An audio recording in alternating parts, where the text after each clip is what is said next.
Hmm. Well, another day, and still running. This is the fifth day in a row. Um, Today was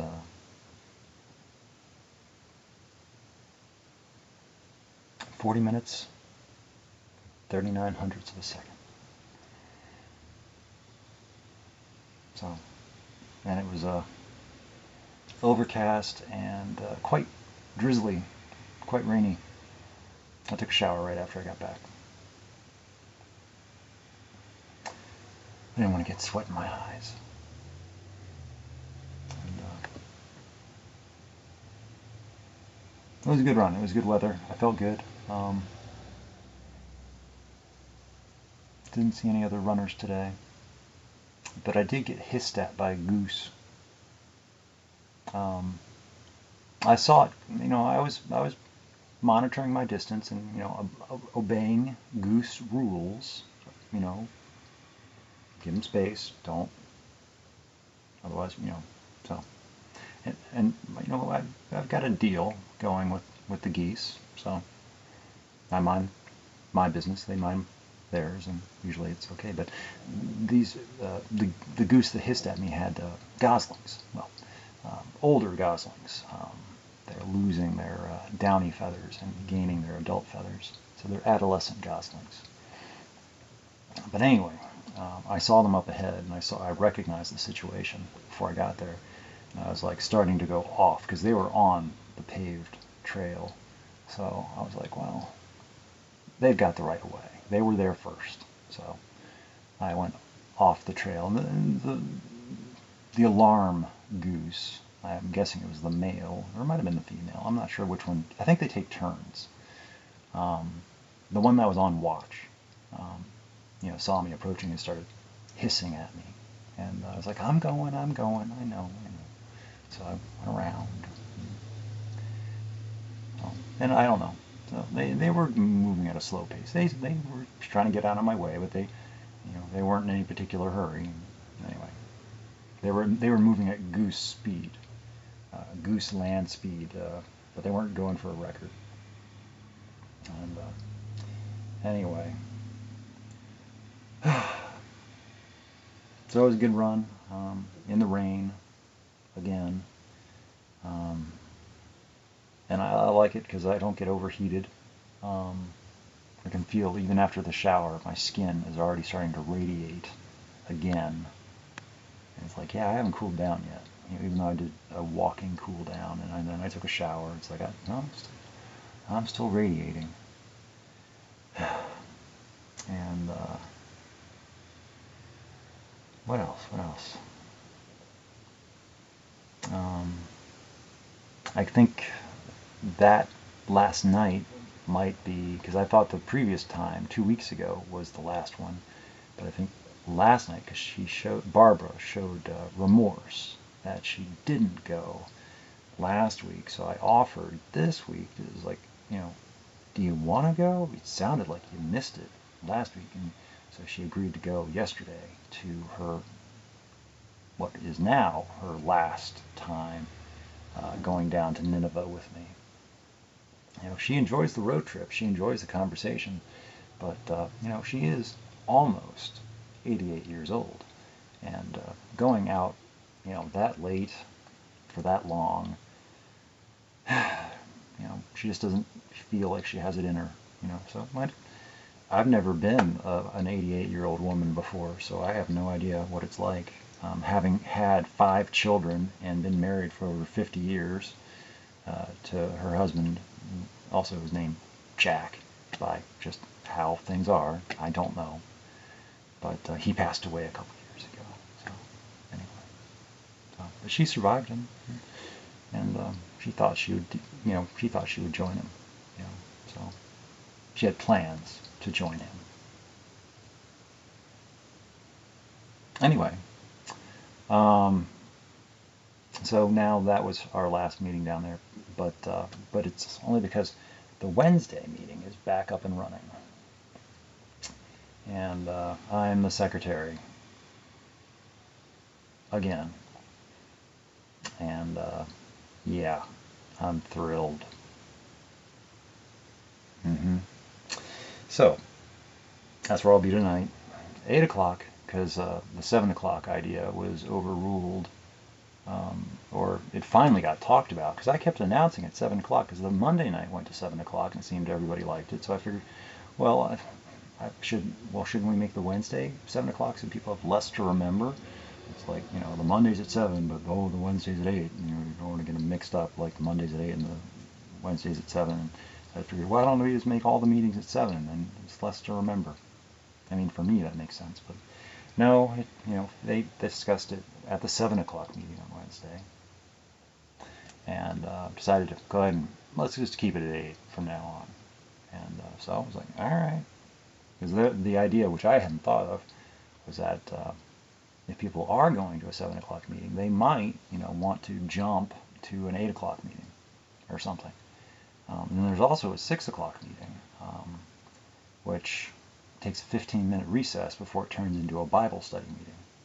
So some people might want to go to the 6 o'clock meeting and then jump ship and then end up going to an 8 o'clock meeting. Or I don't know, whatever people want to do. I don't care. I'll just know what I'm doing, and everybody else can figure out what they're doing for themselves. So I like it like that. I'm only in charge of me. But that's all well and good. But Monday night, went to their first meeting at the same place, and it was bedlam. Oh. But no, the treatment center guys were there, and they were all sorts of not following the mask rules, not following social distancing rules. I don't know if any of them were smoking on church property or had food or drink, but even our own guys they had outside drinks, and somebody said, oh, we're not supposed to, and somebody else was like, no, you're fine. Oh, just ignore the rules. You only have to follow the rules you want to. Don't mind that we're on somebody else's property and they're letting us use their facility. No, it's, we're all high and mighty about our program and the steps and following the rules, and you have to follow them in the right order, and you have to follow them to the T. But anything else, you just pick and choose. You just pick and choose the ones you feel like following. So it's like, hypocrisy. But anyway, I'll point that out later if it becomes necessary. So that'll be fun. But I will, if pressed, because really it is, we are at their mercy, the church, and I'm on their side, So if they want to shut the meeting down, or the meeting wants to move, that's fine. I don't care. I mean, I care, but it's I've done my part. I've communicated, and I can't communicate any better than what I know how to do. And I cannot get anybody to follow rules that they're not going to follow anyway. And if they don't have the respect and decency and courtesy and politeness to follow the rules of the house that they're occupying, then shame on them, shame on us, but not shame on me. I don't know. I can only do what I know how to do. So, and while I was running, the other thing I thought about was about honoring the deal and all the different iterations of that, which I haven't decided on how to write about yet. Because there's being offered the deal, following the deal, knowing the deal, working the deal, living the deal,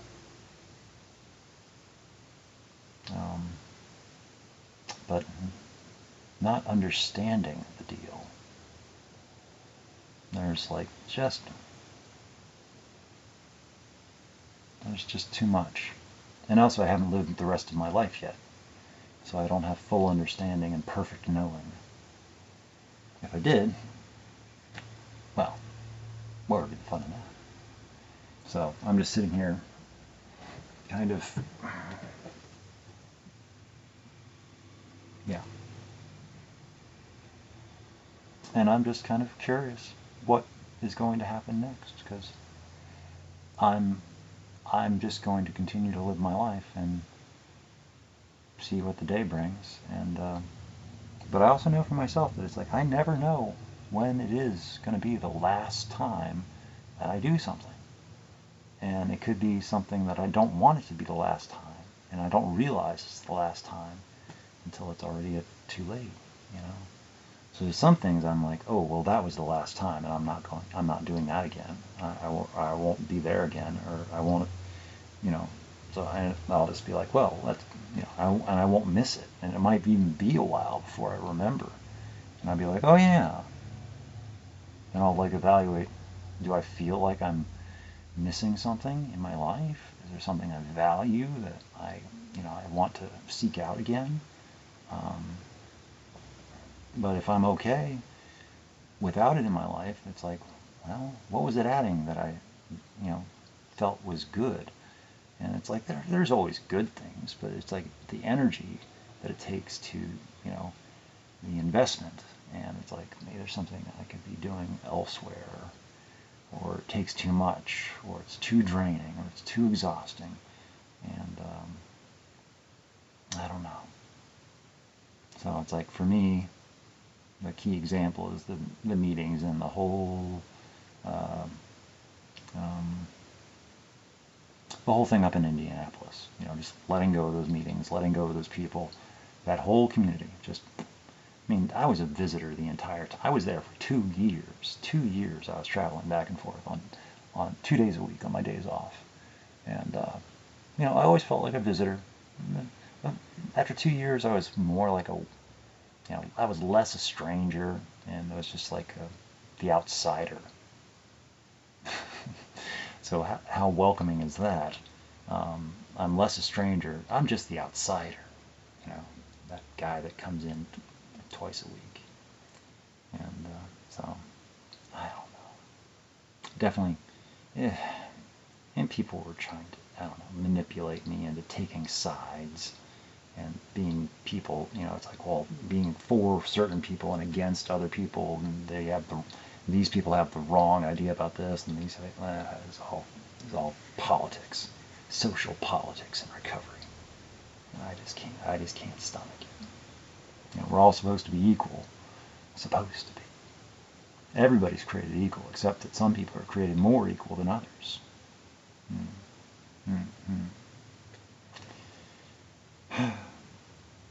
And as far as the deal goes, I had the other thought, that the deal is as complicated and as aggravating sometimes as like trying to figure out VCR instructions.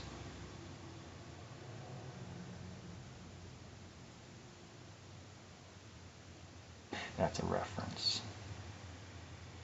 It's a good reference. Of course, I didn't probably tell it very well, but maybe in writing I'll figure out how to write it better. But anyway, so, and when we were on our way back from Nineveh, it was a good meeting, by the way. I did see a missed call, and kind of curious to see what that's about. So, I don't know. Hopefully there's no confusion. So, I guess I'll find out. I don't think it's anything. I hope it's nothing, because if it's something, then I'll have to deal with it, and then it'll be confusing, and I don't want to hurt anybody's feelings.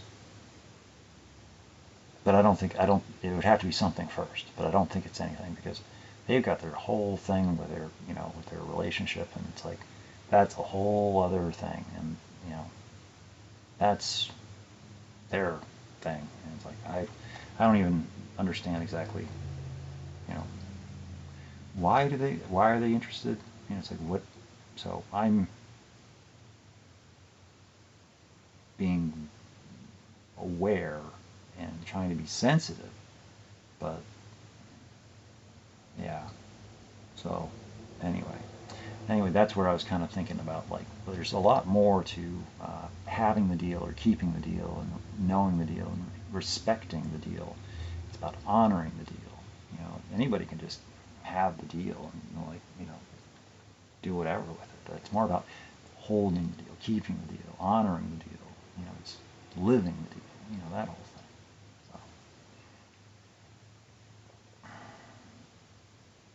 So, because everything can just be spoiled really, really quick. And then it's just like, well, what was all that about? What was it for? What was the point? So, I don't know. I've got a lot of thoughts going on. Mostly because it's been a little while. I'm a little worried, and I was told not to worry, and I know.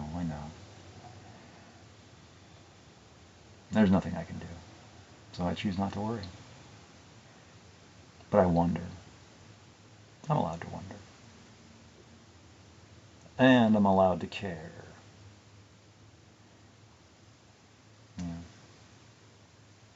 They have said before that they don't like to be an object of worry, and they don't like to be an object of missing either. An object is not the right word I should be using. A person of missing, a person of worry.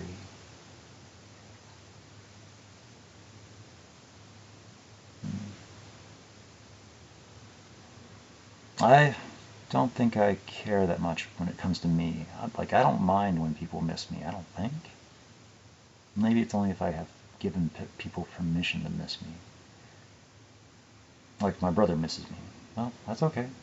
I miss him too. But there's nothing like, it's like separate lives nowadays. So I'll look forward to seeing him again next time. Hopefully he comes down this year. And if he doesn't come down here, I'll drive up there. So I like seeing Wisconsin winters. And so anyway. I guess that's about it. I should throw some food in the oven.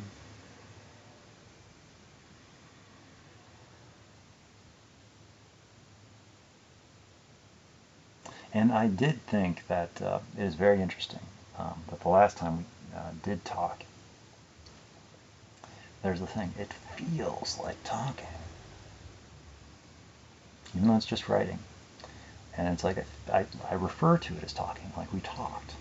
And so we have never talked, but it feels like talking. And it's the weirdest thing. So I'm still not sure about whether I'm real or not for them. I might just be just another person, just another Facebook person, one of many conversations. And I don't know how many conversations they have. I might just be another one of a collection of people. I don't know. So I like to think that I'm, special or particular, but I might not be. So I do not presume anything. I like their writing. I'd like to pretend that it has something to do with me, or it's at least inspired by me, or I'm in there somewhere. But I try not to hold myself to any illusion that, it's for me, or it's about me, or it's directed in my anything like that. I think that would be presumptuous and vain and arrogant. So, but I still pretend a little bit. But not enough that I actually directly respond to it. Because it's a margin of error. It's like I don't want to piss anybody off, because every single time I've, just said, and then in this case, with this person, it's like anytime I even approach the idea, I feel like I get yelled at. It's like I'm not attacking, I'm just trying to understand. And it feels like I get yelled at. Or I hurt their feelings, or I'm crossing boundaries I'm not supposed to, or I'm asking for things I'm not supposed to ask, or I don't know. It feels, so I just stopped. All right, well, I just will not intrude onto that space. And I will just basically appreciate it at a distance, and yeah, that's a thing. But it has nothing to do with me. So I'll just, if it's written directly to me, then that's for me. That I can respond to. But everything else, well, that's some creative writing. That is some very imaginative thinking. It's very pretty words. Yeah, it's lovely thoughts to have about somebody. So that's where I am with it. So any more than that, it's like I don't want to. It's not like the comparison I've been making is like, well, I don't really want to read it even because it's like reading somebody else's mail. It's not for me. So, and I will get mixed up feelings. So I'm kind of choosing not to read. Trying not to pay attention. You know. And I'm pretty sure I'm not the only one that gets swept away. You know, because it seems like an ongoing thing. It's like, who are these people and why do they keep falling in love with me? And it's like, well, and I know it's like, so I get that, but then it's like, I don't know. So it is confusing, and I think I've got a little bit of a handle on it. I'll just choose to abstain. I don't need to be reading it. It is lovely though.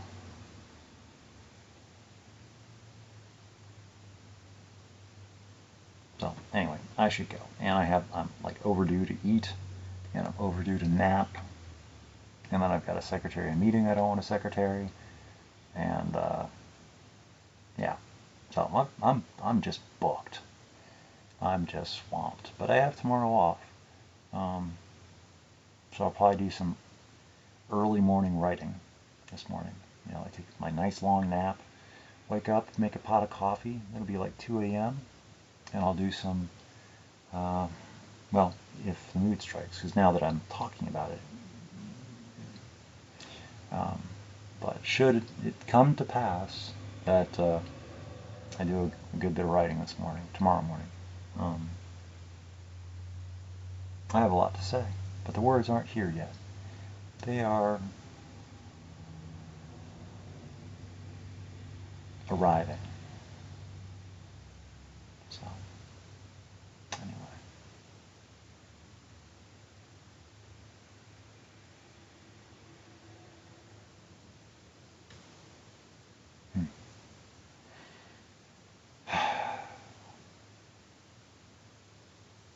Man, I should go.